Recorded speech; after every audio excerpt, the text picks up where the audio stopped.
Счастье, счастье, счастье летит. Счастье летит. Радости гороскопа, радости, молодости гороскопа. Это, конечно, вам овны. Вы и радость, вы и молодость, которая остается на всю жизнь. Так как глаза блестят у овна, их сразу видно. Это абсолютно соответствует вашему темпераменту, вашей экспрессии, вашему знаку, потому что вы первый знак гороскопа. И плюс еще в конце марта месяца заходит к вам Солнце, то есть открывается астрологический год. Вот такой месяц. Но давайте все по порядку. Ну и, конечно же, сразу вижу Розану, слышу такие слова.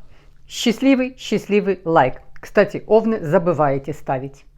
Вы и еще один знак. Поэтому напоминаю вам с удовольствием. Ставим счастливый лайк. Спасибо. Вижу, что поставили. Спасибо. Итак, смотрим март месяц.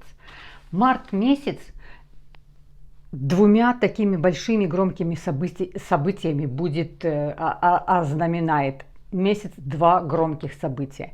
Это транзит Сатурна и транзит Плутона. Конечно, два таких гиганта делают свой транзит, меняют знак, меняют свое положение. Вообще какое-то такое движение происходит двух таких тяжеловесов. Мы будем с вами здесь очень сильно ощущать. Итак, 7 числа Сатурн будет делать транзит в знак зодиака Рыбы. 7 числа, в самом начале месяца. Для вас вот это ограничение, а Сатурн это всегда ограничение. Для вас это ограничение очень личного характера, где хочется и на протяжении всего времени ограничения у вас будут, на протяжении почти 3 лет будет находиться Сатурн в этом знаке. И для вас это будет ограничение для того, чтобы духовно вырасти, подготовить к себя, потому что через 2,5, почти 3 года Сатурн перейдет к вам. И для того, чтобы духовно вырасти, философию приобрести, задуматься, прислушаться. Вот здесь будут ограничения. Вы будете где-то на протяжении этого времени случайно находиться в таких местах, как будто чуть-чуть, которые вас замыкают. То есть вы, может, попадете в какие-то места религиозного характера, какой-то культуры, какой-то религией, может быть своей, может быть какой-то новой религией.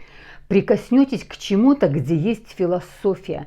Кто-то захочет курсы йоги взять, кто-то захочет медитации сделать, кто-то посетит, возможно, какие-то госпиталя, медицинские центры, какие-то хосписы. То есть туда, где твоя душа к чему-то прикоснется очень такому тонкому, философию познать.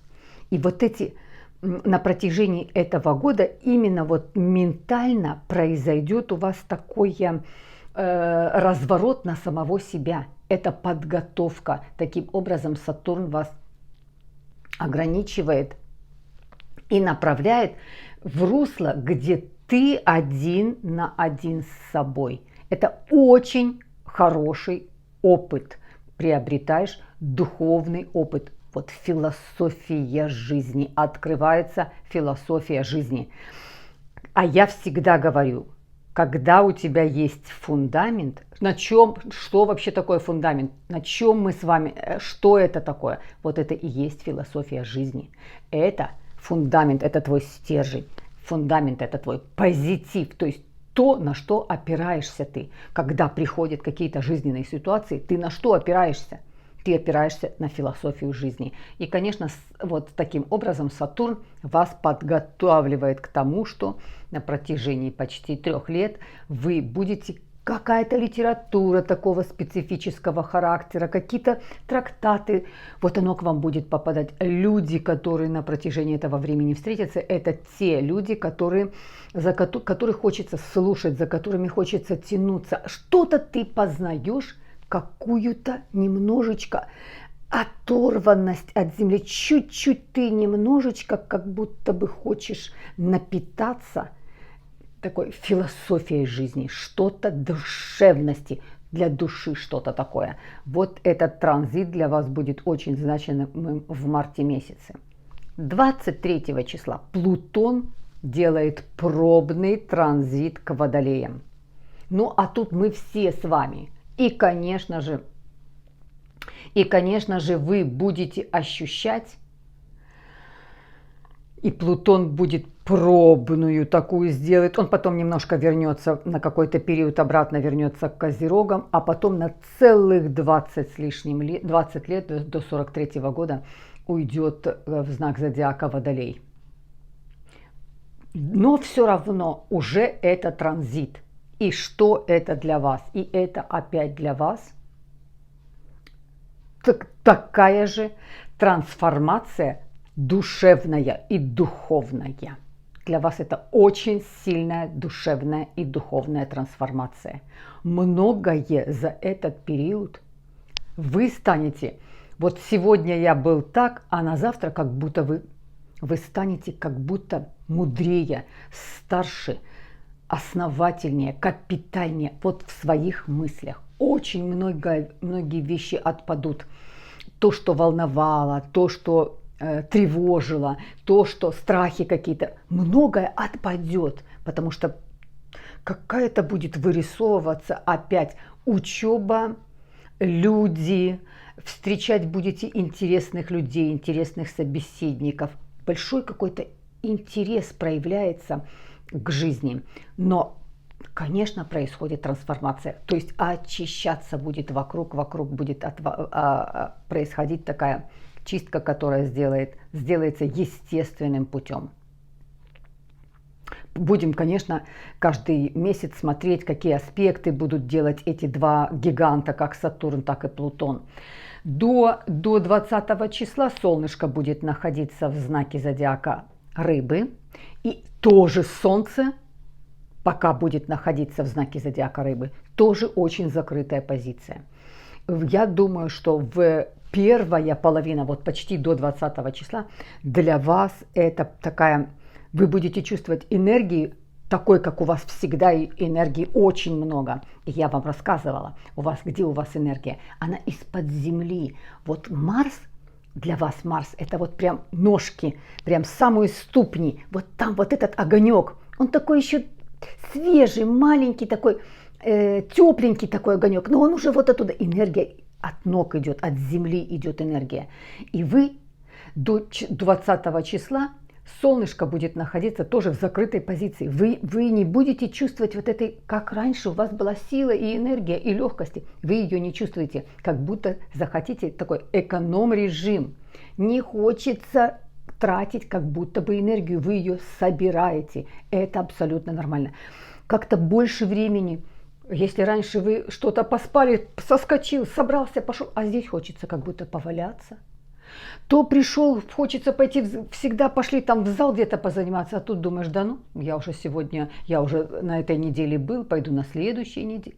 Как-то нет этой активности, нет этой энергии. Это очень хорошая подсказка. Да, ее нет, не трогай себя, не заставляй, не тяни, не толкай себя. Собери эту энергию. Потому что после 20-го зайдет Солнце, и, конечно, это будет совершенно другое. Это уже пойдет новый астрологический год. Солнце сюда заходит, Солнце очень яркое, сильное, огня будет много. У вас там стоит Юпитер, и пошло-поехало. Но до 20 числа вы будете чувствовать спад энергии.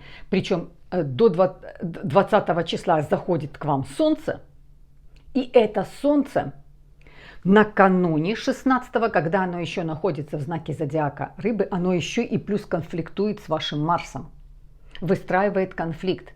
Огня, Солнце, оно не особо яркое, оно просто очень в рыбках, оно очень опытное. Марс тоже Солнце, Марс, который находился, который еще будет находиться в Близнецах, это тоже еще Марс такой, который, понимаете, мечется. И его везде должно хватить. Его много, но его на все тоже не хватает. И вот такого характера они между собой делают квадратуру, только друг друга поддержать. То есть эта квадратура выстраивается. Марс говорит: ну поддержи меня, Солнце, я огонь, но мне какой-то холодный огонь, мне сил нет гореть. А Солнце говорит: а ты меня поддержи, я очень опытный. Я прошел уже 12, сделал транзитов, пока пришел, вот уже на 12-м транзите, тоже поддержи. То есть какая-то вроде квадратура, но они, знаете, друг друга как будто чуть-чуть поддерживают. Вы это будете ощущать.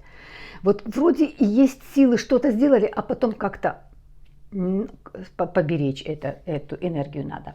20 числа заходит к вам Солнце, и сразу же 20 числа прекрасный, чудесный, шикарный делает секстиль с Плутоном.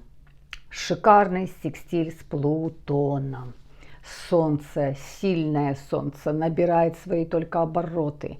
Зашло туда, где оно молодое, здоровое, красивое, любопытное. Жажда жизни такая большая есть. И сразу делает очень гармоничный секстиль. Это гармоничный очень аспект делает с Плутоном. Вот здесь у вас открывается как будто бы новый взгляд. И на самого себя, и на свою жизнь. И новый взгляд на обстоятельства. Как будто что-то такое, интерес такой появляется. Вы решение какое-то можете принять. Вы можете поездку какую-то очень интересную сделать. Вы можете переезд сделать. Вы можете перейти с одной работы на другую. Вы можете учебой заняться. Очень большой интерес к жизни, вкус появляется к жизни. Дальше что смотрим? 29 числа солнышко уже находится у вас, сделает трин с Лилит. Лилит в этом месяце, Лилит это фиктивная точка, которая такая немножечко над нами, ну вот есть белая луна, ангел-хранитель, а Лилит это черная луна. Это то, что вставляет в колесо жизни спицы. Будет очень активно, Лилит будет очень активно в марте месяце. Овны, Лилит находится там же, где огонь, то есть находится во Льве, и просто со всеми абсолютно планетами выстраивает конфликт в течение всего марта. И с Солнцем, и будет с Меркурием, а потом будет с Венерой. То есть везде выстраивает конфликт. Поэтому, конечно, не попадитесь в сети этой Лилит, в ловушку этой Лилит. Ни в коем случае попасться нельзя. Если вы получили какую-то информацию, не реагируйте сразу, вы же сразу реагируйте. А какой девиз по жизни? По жизни, всю жизнь девиз для Овна. Сначала думаю, потом действую. Не наоборот. Даже если природно вы, Овен, сначала Марс, действую, только потом думаю. Но когда ты развиваешься, когда ты растешь, тебе эта формула мешает по жизни. Она тебе очень много делает препятствий. И мы с вами знакомимся астрологией для чего? Для того, чтобы ее применять на своей практике, то есть на своей жизни ее применять. И любая планета, если у тебя каким-то образом попадает в твою карту и делает тебе какие-то неприятности, о которых ты знаешь, ты их исправляешь, ты их избегаешь. Вот так и здесь. Да, Марс сразу действовать, но всегда эту формулу поменять надо в течение всей жизни. Я сначала подумаю, а потом я буду действовать. А потом я буду реагировать. Вы же реагируете, а потом думаете: ну зачем я сказал, зачем я обидел. Можно было... Поэтому, конечно, Лилит это в первую очередь, выстраивая вот эти конфликты, это в первую очередь я сначала проверю. Я сначала подумаю, я пересплю с этой ситуацией, а утром мне придет новая идея. Я сейчас на нее сразу не буду реагировать. Вот так в течение всего. Что бы ни происходило, вы сначала дайте время, а потом уже реагируйте. Это первое. Второе, источник. Проверяйте источник. Если вам говорят, тебя уволят, я слышала, выйдут списки, ты на увольнение попадаешь. Вы это не слышали? Слышал кто-то, мне не надо приносить сплетни никакие. Если хочу точно узнать, я позвоню своему начальнику и спрошу, есть я в списках или нет. Прям к первоисточнику. Или если какой-то указ, какой-то закон вышел, в первоисточнике почитать какую-то заметку, а не по наслышке кто-то сказал там какую-то другую информацию. То есть всегда от первоисточника. Это очень работать будет сильно на личные отношения. А я видел твою подругу, а я видела твоего мужа, а я видел твою жену, а она там сидела, а она там стояла, а потом прошло какое-то время, вы уже разозлились, вы уже поскандалили, вы уже наговорили, прошло какое-то время, вам человек говорит, ой, я перепутал, я совсем, ой, я думала, это она, а это была другая, и все так, понимаете? А поэтому я сначала подумаю, и я сначала узнаю, проинформируюсь, только потом я буду реагировать. Дальше, смотрите, немножечко быстренько пройдемся по Меркурию. Меркурий будет с 19 числа, Меркурий будет находиться, с 19 Меркурий заходит к вам и тоже сразу сделает с Плутоном. У вас очень много подсказок, у вас очень много в этом месяце качественных изменений, которые у вас будут. Они настолько качественные, и подсказки идут очень качественные. Смотрите, и Солнце встречается. Как только заходит Солнце к вам, сразу делает секстиль с Плутоном. Как только заходит Меркурий, находится у вас, тоже делает очень гармоничный аспект с Плутоном. Информацию очень хорошую получите, повышение зарплаты можете, сделка хорошая может состояться, в суде можете выиграть какое-то решение суда, вы можете какой-то свой тикет, штраф отсудить, можете выиграть какой-то. Очень хороший секстиль с Меркурием. Дальше что смотрим? Ну, смотрим дальше Венера. Венера находится у вас до 16 числа. Любит находиться здесь Венера. Она вот именно вас уравновешивает, ваши две энергии, мужскую и женскую. До того времени, как будет у вас находиться, то есть до 16 числа. 2 числа соединится с Юпитером. Малое счастье, большое счастье соединяется с Юпитером. Тоже великолепно. Это встречи, качественные встречи. Основательные встречи. Вот не так, что как-то налегке познакомились, не, а это вот сводит людей, люди как-то друг другу посылают сигналы, и все в этом есть какое-то качество, либо учитесь вместе, либо над каким-то проектом работаете, либо каким-то одним делом занимаетесь, вот как-то вы по интересам очень совпадаете. И 11 числа с Марсом, с вашим, Венера сделает очень красивый секстиль. Венера у вас находится, вашему Марсу делает очень хороший секстиль, посылает. Да, это, конечно, абсолютно очень большая возможность встретить, если те, кто в поиске, те, кто еще не встретил своего человека, встретить своего человека. Пары создаются, люди собираются, люди объединяются именно парно. Очень сильный аспект. Затем Венера пойдет к себе домой, она пойдет в знак зодиака Телец и вам оставит очень хорошую финансовую поддержку. Финансы в этом месяце у вас будут основательные, капитальные, стабильные. По Венере то же самое. Ну и 25 числа ваш Марс наконец-то покидает знак зодиака Близнецы, где он находился очень долго. 25 числа делает транзит в знак зодиака Рак. И тоже энергия меняется. То есть энергии она не будет клокотать, она будет очень чувствительная, сексуальная, мягкая. Больше сначала душевности какой-то, приятно что-то, как-то приятно создать атмосферу. То есть такая очень энергия качество, но качество очень чувствительное. Вот такой плюс-минус месяц с 7 числа полнолуния в знаке зодиака Дева, а 21 новолуния в вашем знаке. То есть вот посмотрите, насколько сильный этот для вас месяц. В чем сила этого месяца? В том, что перемены будут. Энергия меняется.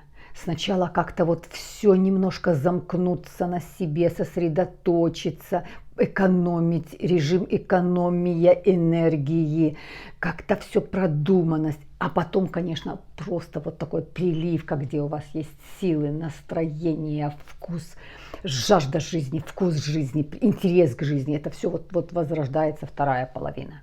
И, конечно, и новолуние 21 числа в вашем знаке, в первом доме. Это отдельно буду делать видео и отдельно будем говорить на эту тему. Ну что, мои хорошие, бесконечно вас всех уважаю. Спасибо всем большое. Еще раз напоминаю вам про лайки. Вы как-то вот не знаю, как-то именно с овнами. И еще один знак. Как-то немножечко не совсем не понимаю, в чем здесь. Либо забываете. Ну, напоминаю вам. Спасибо большое. Ставьте лайки. Подписывайтесь. Бесконечно вас всех обнимаю, уважаю. До следующих видео.